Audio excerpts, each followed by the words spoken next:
শুভ সকাল বন্ধুরা, আশা করি তোমরা সবাই খুব ভালো আছো, সুস্থ আছো। তো দেখো, আর একটা ছোট্ট ভিডিও নিয়ে তোমাদের সামনে হাজির হলাম। গতকাল রাতে এত পরিমাণ বৃষ্টি হয়েছে, তো দেখো মাটি এখনও ভিজে রয়েছে।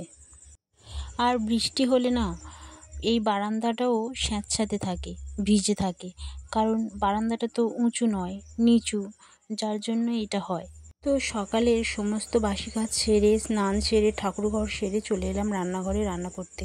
তো সকালবেলায় তোমাদের দাদাভাই যেহেতু কাজে বেরোনোর জন্য তাড়াতাড়ি করে, তো তার জন্যই আমি রান্নাটা সেরে নিচ্ছি। আর একটা জিনিস কি বলো তো, প্রতিদিন সকালে বাসি কাজ সেরে, স্নান সেরে, ঠাকুরঘর করে নেওয়া মানেই সংসারের একটা বড় কাজ কিন্তু করে নেওয়া। তো আমার কাছে তো এইরকমই মনে হয়। আর আমাদের বাড়িতে বাঁধাকপি দিয়ে উচ্ছে দিয়ে চচ্চড়িটা সবাই খুব ভালোবাসে, তাই আমি করলাম। আর এদিকে মাছের ঝোল করলাম। আর আমাদের বাড়িতে মাছের ঝোলে সবজি দিতেই হয়। আলু আমি আর তোমার দাদা ছাড়া আর কেউ এখানে খায় না। আর আমার মেয়ে মিষ্টি দুধ ভাত খাওয়ার জন্য বায়না করে, তাই জন্য আমি দুধ চা ফুটিয়ে নেব, আর তারপরেই ওকে খাওয়া দেব। আর একটা কথা তোমাদের সাথে খুব শেয়ার করতে ইচ্ছা করছে।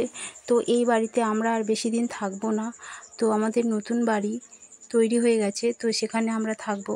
আর নতুন বাড়িতে যাওয়া ছাড়া উপায় নেই, কারণ আমাদের পুরনো ঘরটা তোমাদেরকে একদিন দেখাবো, চারিদিকে ভেঙে যাচ্ছে।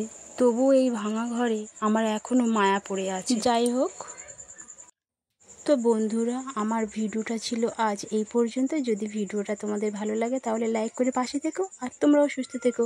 চলো, দেখা হচ্ছে অন্য কোনো ভিডিওতে। টাটা।